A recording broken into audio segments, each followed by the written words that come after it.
What's the point of wearables in 2021?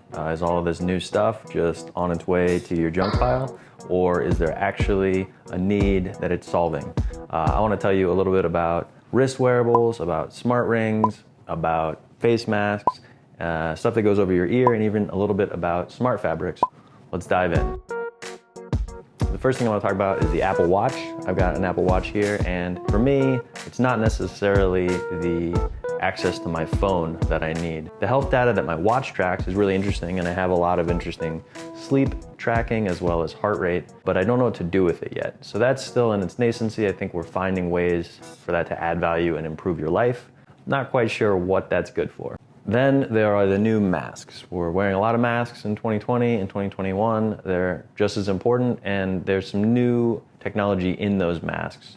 Razer announced a pretty cool mask at CES 2021 that has LEDs, so you can customize your mask, but it also has a microphone and speakers, so it can amplify your voice, making sure you sound the same even with a mask on, which is pretty neat.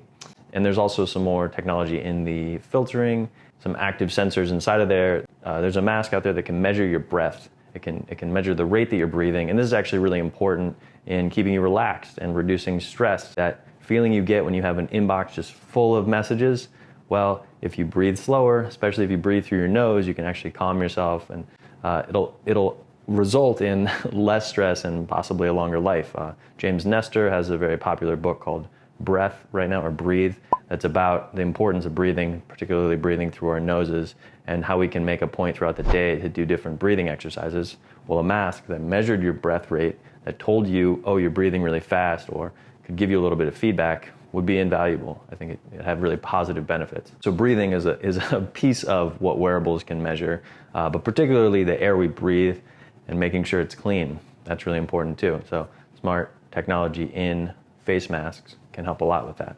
Next up, we've got smart glasses and what they can do for the workplace. Google Glass discovered early on that their glasses weren't for the regular consumer. There wasn't a lot of value that it added in your daily life, aside from maybe letting people poke fun at you because you had these stupid glasses on.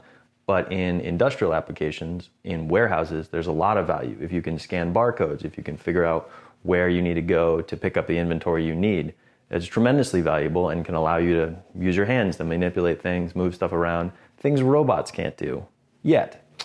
So there's room for that. And then another smart glasses, there are times when you can see some information that you wouldn't be able to pull up or look at yourself if you're busy navigating or traveling around. So I think there's a lot of opportunity for smart glasses, maybe not for a person like me. I don't need them when I'm walking around or surfing. I don't need a map superimposed in my vision as I'm driving or biking.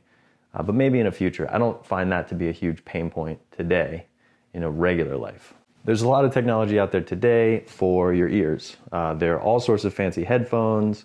They're in-ear headphones, but they're also big over-ear headphones with noise canceling. They have spatial sound mapping that when you turn your head, make sure that it sounds like the noises are coming from in front of you. Stuff that I don't quite understand. In addition to fitness watches and chest straps that measure your heart rate, there are also heart rate sensors that can go in your ear.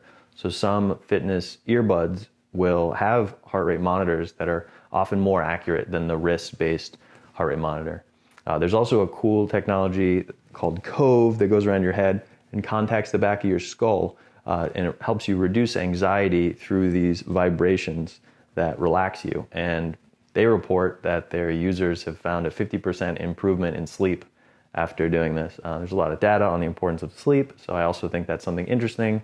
I'm curious but a little skeptical about that one. Voice controls are really nice, and we've seen them taking over our houses with smart speakers and Alexa in your kitchen, so you can really easily turn up or down the volume of your music. You can get it to translate cups and tablespoons. You can find new recipes. There's a lot of value there, but in a lot of settings, you're not able to shout, Siri, I need this. And so it's really helpful to have other ways to control your inputs.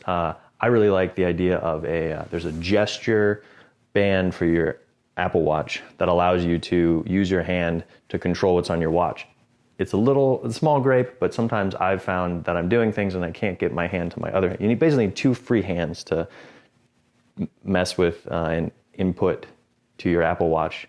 So there's a lot of room for gesture control, particularly in other applications beyond me biking and wanting to look. Maybe it'll help out with gaming. You can get a distinct advantage next time you're playing Fortnite or Apex Legends or even Among Us. I don't know.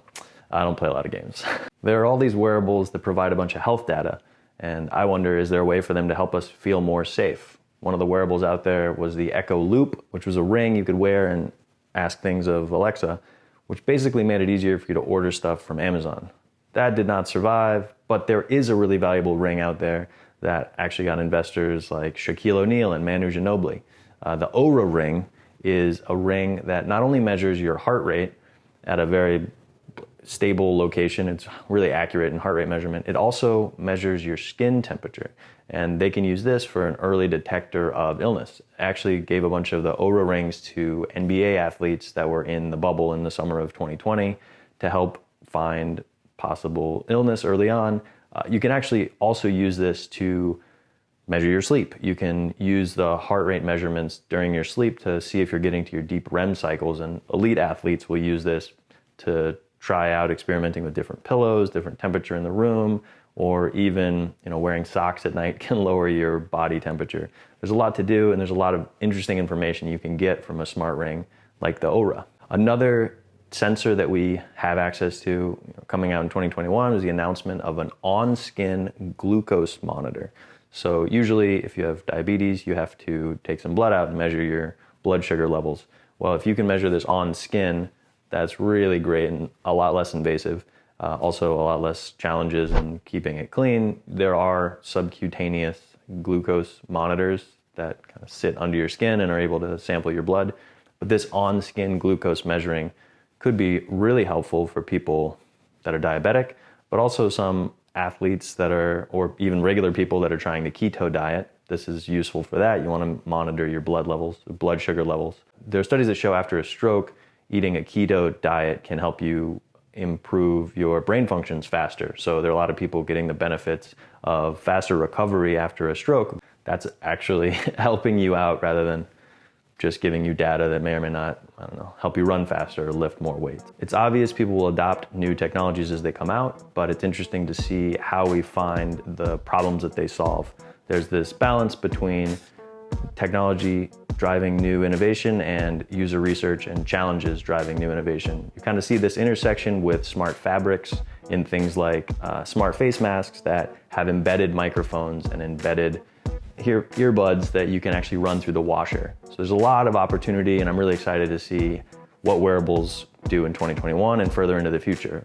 We've come a long way from the early Garmin wraparound wrist watch. So I'm really excited to see more of this, to get to test it myself, and for the stuff that you're gonna get to try out.